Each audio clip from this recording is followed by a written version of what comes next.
We're really excited, we're really grateful that Mr. Abdullah Abu Swarish, recently appointed Ambassador of Palestine to India, is amongst us.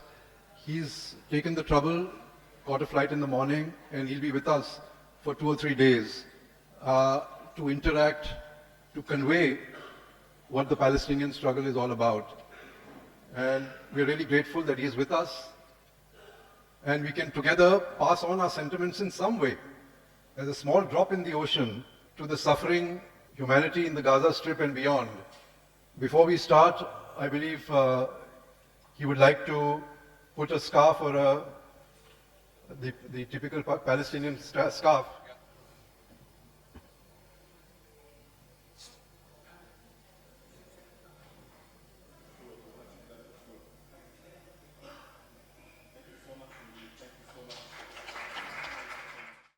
Friends, there's a large banner up in London which says this war did not start on October 7th, 2023. It started in 1948. To understand, we really have to go back there. And the point is this, that what we have is a retaliation in 2023 of abominable proportions, where an entire population has been made to be punished. It's a sort of collective punishment on the entire population, where women, children, researchers, nobody is distinguished. The Palestinians in Gaza don't have an army, they don't have a navy, there's no air force, there's no artillery, there's no heavy weaponry. The Israelis come, bomb when they want. They have those 20,000-ton bombs which penetrate deep concrete. There is no other name for it but genocide. That is what is happening. And then we come to the question of journalists. It's spectacular that a regime, a rogue regime sitting in Tel Aviv with their backs covered by the Americans and Donald Trump can announce who is in their hit list. This is the people we want to assassinate. And they do it. Before even 7th October happened in 2023, you had the assassination of Shireen Abu Akleh. And she became a popular face because she was there on the front line reporting. And a 20-year-old Israeli sniper was charged with eliminating her. What are the numbers we are seeing? According to a report by the Watson Institute of International and Public Affairs, the war in Gaza since October 7 has led to the death of more journalists than the combined total killed during the US Civil War, World War I, World War II, the Korean War, the Vietnam War, the Yugoslav War of 1990s in the early 2000s, and post 9/11 war in Afghanistan. This is some figure. See, the targeted attacks have been planned to the T. On 10th August, Al Jazeera journalist Anas al-Sharif, Al Jazeera correspondent Mohammad Khareki, and camera operators Ibrahim Zahir and Mohammad Naufal in Gaza were assassinated in a targeted bombing of their tent outside Shifa Hospital, Gaza City. The IDF claimed Anas was a Hamas operative and had it put him on an open hit list even earlier.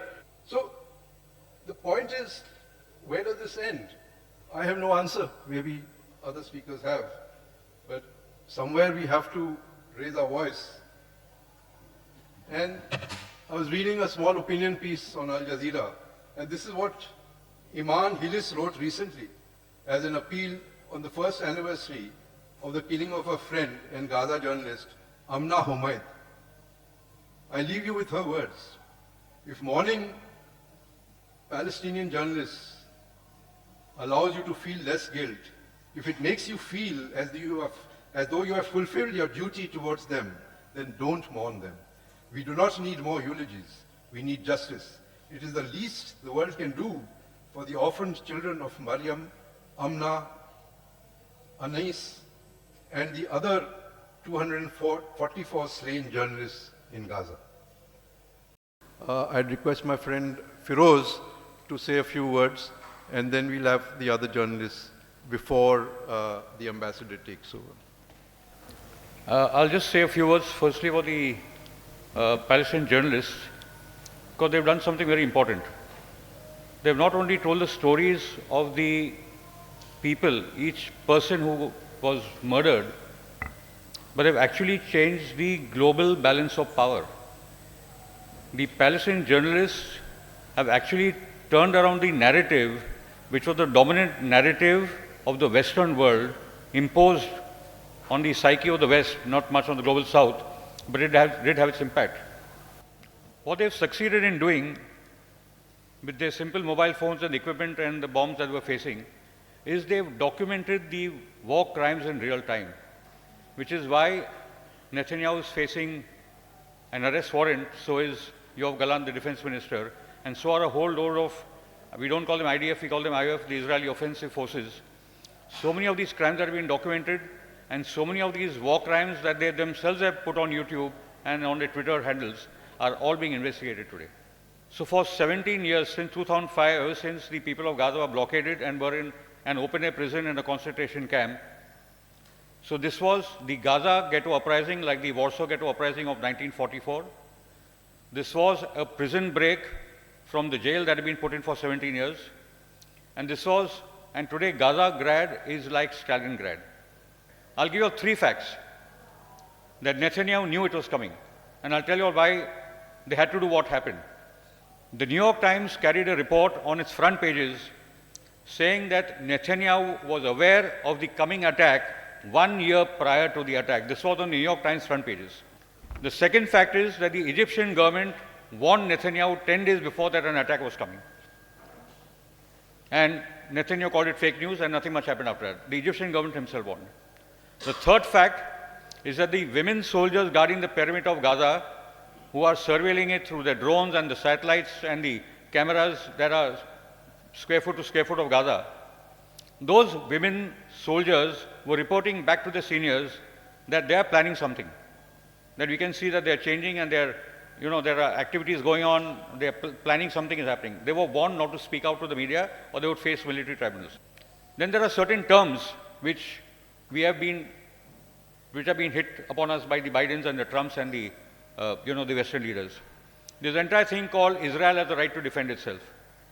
No colonial occupying power has a right to defend itself in the land it occupies. It has the responsibility of people to exist and protects the right of people to exist. Countries come and go, and apartheid South Africa went, but the people stayed.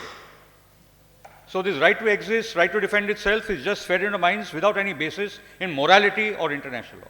And let me tell you one last thing, that Palestine is the most popular movement ever in the history of the world. Today, the Palestinian movement, the kind of millions that are being mobilized on the streets of the world, we haven't seen it not at this level. And Palestine is the central geopolitical issue. And when Palestine is free, the world will be truly free. Thank you. Thank you, Feroz, for this very interesting and thought-provoking backdrop he's given to the conflict in this whole area. Can I request Sarfraz Arzu?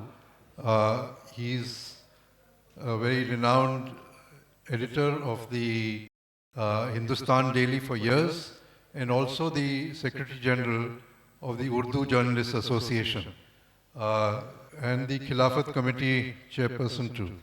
मैं तो बात वहाँ से शुरू करूँगा कि आज हम लोग यहाँ फ़िलिस्तीन में जो जर्नलिस्ट हैं उनके नाहक कत्ल पर जो है अपना सोग व्यक्त करने के लिए जमा हुए हैं और हम शर्मिंदा इस बात पर हैं कि हमें इतना वक्त लगा कि इस दौरान तकरीबन 270 जर्नलिस्ट जो हैं वो शहीद हो गए।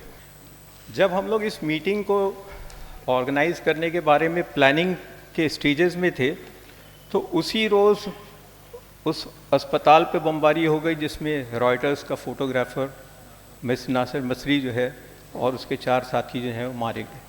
यानी हो सकता है जिस दौरान हम आपसे बात कर रहे हों उस दौरान भी कोई जो है शहीद हो गया हो।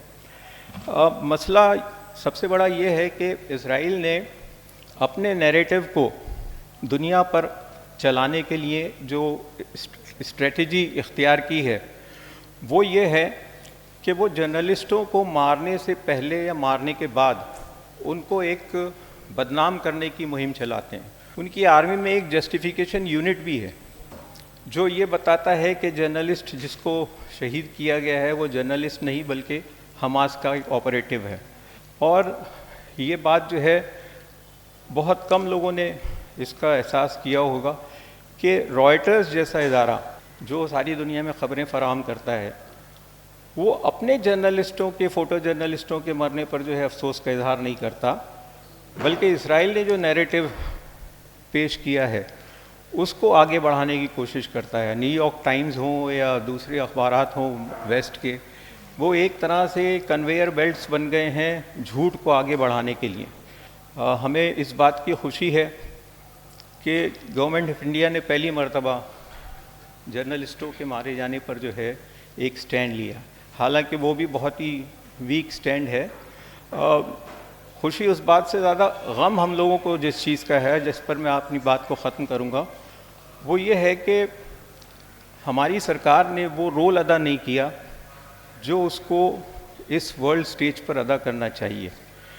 और दूसरी चीज़ ये कि हम अगर विश्वगुरु बनने के ख्वाब देखते हैं और इस बात को जो है बार बार फैलाते हैं, तो हमने ऐसा कोई काम नहीं किया हमारी सरकारों ने जो इस बात को इंश्योर करे कि लोग सारी दुनिया के जो है हमारी तरफ देखें। यहाँ हमारा भी एक रोल होना चाहिए कि हमारी गवर्नमेंट भी जो है वो पहल करे और पैलेस्टीनियन इशू को सॉल्व करने में जो है एक प्रोएक्टिव रोल जो उसको अदा कर सकती है वो करना चाहिए। मैं समझता हूँ कि हम लोग और कुछ नहीं कर सकते तो अपनी सरकार को इस बात के लिए तैयार तो करें कि वो इस मामले में पहल करे। शुक्रिया। We move on, and I call upon, like I already said, Srinivasan Jain has not only reported extensively on different platforms from the region, so we'd really love to learn about those things, but he's also taken all the trouble to come here, and we really appreciate that gesture. So, Srinivasan Jain for you. Thanks very much indeed, Gurbir and the Patrakar Sangh for organizing this gathering. I think when journalists are attacked anywhere, they're attacked everywhere. And oppressive regimes around the world are constantly looking for ways of further shrinking press freedoms. They're looking at Gaza and thinking that even if they cannot go as far as Israel, at least they can move the needle an inch of further shrinking the freedoms that are allowed to journalists. And as we know, an inch can become a mile. As we gather here in solidarity with Palestinian journalists in Gaza and the West Bank, it's worth noting that Palestinian journalists are not necessarily only covering a war. Since October the 7th, they have been bearing witness to their own demise and to the extinction of their people and their homeland. I had the briefest insight into this when in 2014, I was in Gaza for 10 days to cover that war. It was called Operation Protective Edge by the Israeli army. You're basically locked into a 26-mile-long strip, and all you can do as a journalist, as we did, is that you spend your nights in anxiety, listening to the thump of Israeli bombs falling in different parts of the strip, and then you make your way to the scene of the greatest carnage the next morning to report. Once you get to the scene of the bombing, you begin looking for answers. And the answers are always the same. The IDF almost has a standard boilerplate statement that the target of the strike was a Hamas base or a Hamas rocket launching site. Israel's crackdown on information systems is so severe that UN staff, aid workers and doctors have become informal journalists, informal reporters. It's worth taking note of the extraordinary work being done by not just the Palestinian journalists who continue to report from there despite the risks, but also by a handful of Israeli media and rights groups. Because as for the Israeli press, their TV channels make ours look like Pulitzer nominees. But the notable exceptions, the Israeli daily Haaretz, of course, as we know, which has systematically reported on the excesses and the abuses of what is unfolding in Gaza and in the occupation and over the occupation in general. There's also the 972 magazine, which comes out of Haifa, which just a week ago, along with The Guardian, reported on how Israel had vastly exaggerated the number of Hamas fighters it has killed. Then there is Breaking the Silence, which is a collection of former IDF soldiers who are breaking the silence on the abuses and the war crimes of their own military. Last year, I interviewed one of their members, Joel Carmel, in Jerusalem, a former soldier. He told me about a new report they were bringing out in which IDF soldiers who've served in Gaza in this war have testified, IDF soldiers have testified how the Israeli army uses human shields. Another valuable resource has consistently been B'Tselem, a rights group which is based in Tel Aviv and has presence in the West Bank, which most recently reported last year on the enhanced torture of Palestinian prisoners in Israeli prisons. I interviewed two such prisoners in Nablus last year who were released, and one of them, as he was describing what was done to him in Megiddo prison, which is one of Israel's most notorious prisons, as he was describing it, he grabbed my hand suddenly and said, "Feel my heart." And he was sweating profusely. This is several months after he'd been released, but just recounting his own experience was that traumatic for him. So there are attempts to hold Israel accountable, even if nothing comes of it.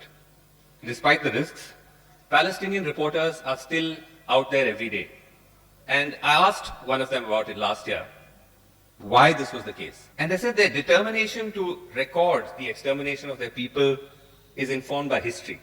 There is a sense of regret that prior generations could not record the Nakba of 1948, the first great act of ethnic cleansing. And all of those records were deliberately destroyed, but there was a sense that that entire chapter of history was somehow wiped out or erased in their own telling of it. And so we owe it to them to raise our voice in protest, even if it is futile, even if it is pointless, because impunity, whether in India or in Israel, thrives in silence. Thank you. Thank you, Srinivas, for all those insights. Before we have His Excellency speaking, I'll just request one more journalist to say a few words. Gautam Navlakha, who is here with us. I don't want to take too much of your time because I would like to listen to His Excellency.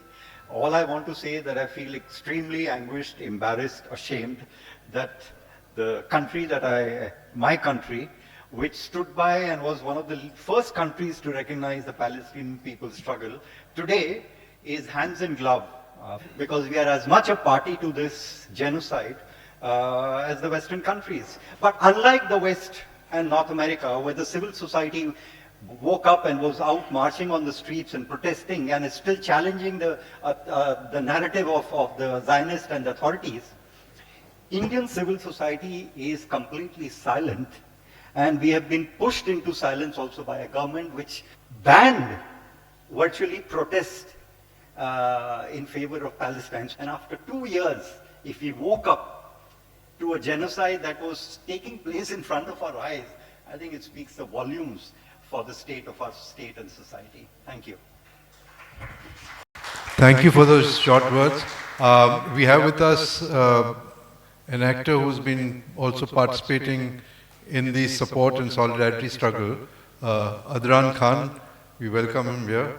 Thank you very much for coming and joining the journalists in our small protest. Finally, we come to the last part of our program, which we were all anxiously awaiting. His Excellency Abdullah Abu Swaresh.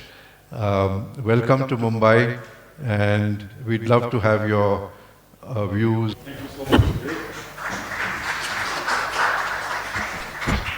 Thank you so much indeed.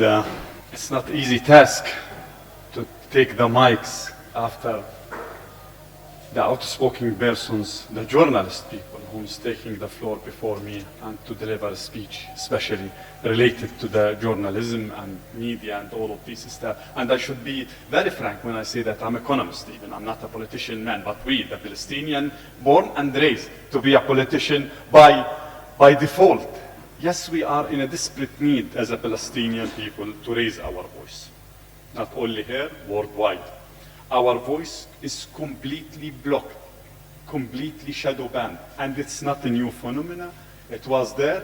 This is something that we will not hesitate to say that. Our voice was completely blocked a long time ago.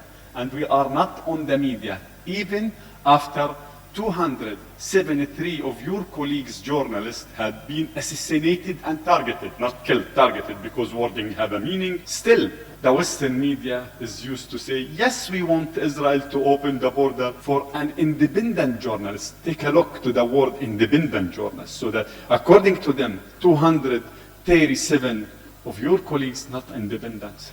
This is not the first time that the Palestinian journalist had been targeted. One of, I can call him, restfully call him a Palestinian journalist, he's a Jewish, was Jacob Israel Dahian. In 1924, the Jewish military gangs assassinated the first ever journalist in Palestine in 1924 because they believed that Jacob Israel Dahian was a threat to the existential threat to their project. So that this is not the first time that they used to kill the journalist. You already mentioned the name of the Dahduh. Dahduh family was completely, they threatening him through the phone. Wa'il al-Dahduh, your colleague Wa'il, they threatened him through the phone. If you did not stop, you will pay the price. Wa'il did not stop. Then he paid the price from his entire family. And Wa'il buried him and back to report from Gaza. Then they assassinated his son. Wa'il even buried his son and back to report. Then Al Jazeera called him because they know that they will target him. Back to the war on Gaza. It was not started on October 7th. What about October 6th? Anyone know what happened to the Palestinian people on October 6th? Did the killing of the Palestinian people make any news in any screen worldwide? Assassinating of targeting and assassinating the Palestinian children for fun, and when I say for fun, I mean it. Since January 1st, 2023 till October 6th, Friday, October 6th, 2023, more than 400 Palestinians have been targeted, killed, assassinated. The war was started long time ago. The war was started by the United Kingdom. British started this war. They saw the seeds for all the evil and the misery that we are facing and we are witnessing till today. The same exact country that occupying you killed and assassinated tens of thousands of your people by hunger.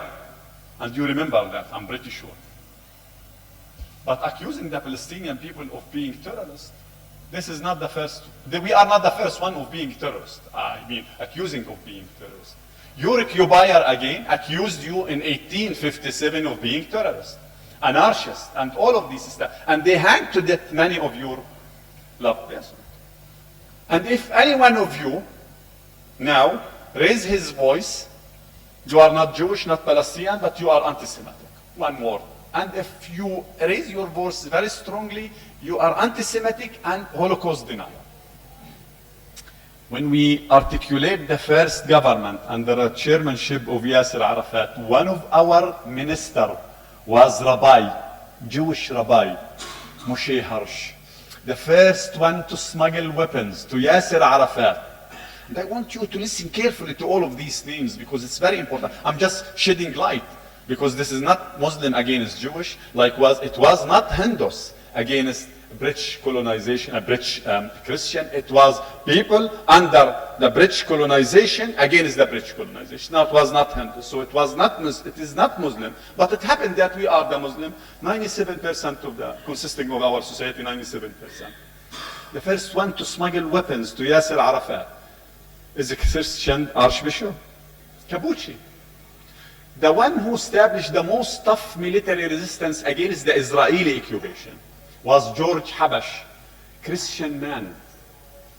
The outspoken person on behalf of the Palestinian people. Now, the outspoken person, the very famous writers, the vast majority of them is Jewish people. Jewish is there in our life as a Jewish, but not as occupation. We will not accept their narrative that the God created two types of people, the Jewish and the Gentile. And our main purpose as a gently, all of you, of course, I'm sorry to say that, is to serve the 17 million Jewish. This is the mentality that is guiding this society. This is the mentality that allowing them to kill with a very cold blood the Palestinian people. This is the mentality that allowed them to trample by their tanks the Palestinian families. I have many things to talk about it. But the question is the way out.